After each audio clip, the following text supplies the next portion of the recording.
Gentlemen, we've got some data to bounce through, though. A lot of data, actually. So why not why don't we go ahead and get into it? All right. So guys, here looking at the logs, I have pulled up already basically the Gothic wipe. That's the first thing I wanted to look at. I'm probably sure that's the first thing you guys want to look at, what happened. And as he mentioned, I was anticipating that probably Julius got threat on the threat meter. So here is where he's taking the damage, right? So here's where he's already taking damage, which means he needs to start healing. He's probably starting taking damage right around this mark, 1 minute and 36 seconds in. He's getting meleeed, right? Everything else is just an acid volley. So that's actually not intimidating at all. That's coming from the gargoyles that get pulled into here. So 1 minute and 36 seconds, he's actually using or getting meleeed. But the fear is, this is what it is. Found it. I knew it. I knew it. He healed because of the acid damage. He healed himself and he pulled aggro.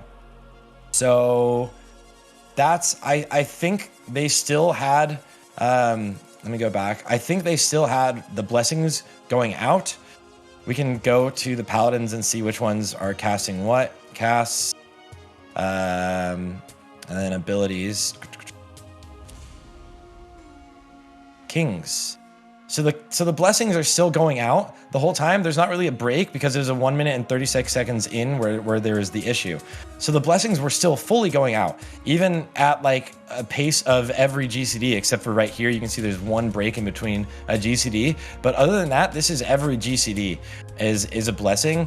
So the issue was he wasn't able to build enough threat past that crit heal that Julius actually cast on himself. So that is the biggest unfortunate thing that happened in the raid. That's what happened for the wipe, and that's how the wipe kind of got ended. And this happened about 30 minutes in. Let me change over to, you can see about 30 minutes in, they were actually at over, like, the DPS for their whole raid was actually very, very strong. Multiple warriors above 1,000 DPS, some above 1,100, which is what you'll see pretty much standard for these speed runs, these world record runs. There's almost always one or two people slightly at the top, a little higher than everyone else. Every guild has like their warriors that are just insane, and we all know who they are in the main guilds. And so their DPS was really good. Their pacing was pretty incredible. Their spider wing went pretty well as also. The Myexna was slightly longer than they wanted, and they did get slowed down on Myexna. It was a little scary. Right here is where they get the web wrap, and then they actually still killed it with the dots, but their Myexna was still really, really smooth. Moving past that, then they got to go to Sarthe, where we basically want to see how much frost res they did. Pretty much you need to use as much frost res as possible now that you've all died. Usually you're only running a couple pieces, but you can see that people are pretty much running everything with the bracers, not the ring here, but usually the bracers and the ring, the chest, the cloak. So they actually probably could have even used a little more frost resistance, which they did have a lot of deaths here. So like this warrior right here is just running 2 pieces. There's the chest as well.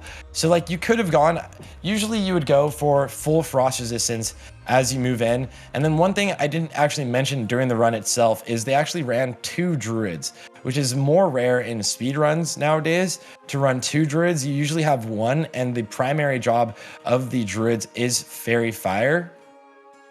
Because if we look at overall healing done, give it a second, guys. I apologize. Overall damage and healing done. Damage-wise, this damage is pretty standard for a run like this with wipes. But like ideally, they were before the wipe, they were all above like 1,000 DPS, and that is the ideal. And then you can see druids usually aren't as high as everyone else. They did get kind of a boost by having those wipes, so they can hot everything.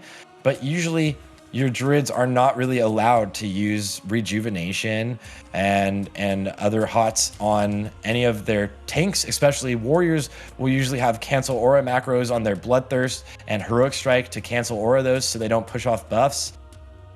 But this run was a lot of deaths.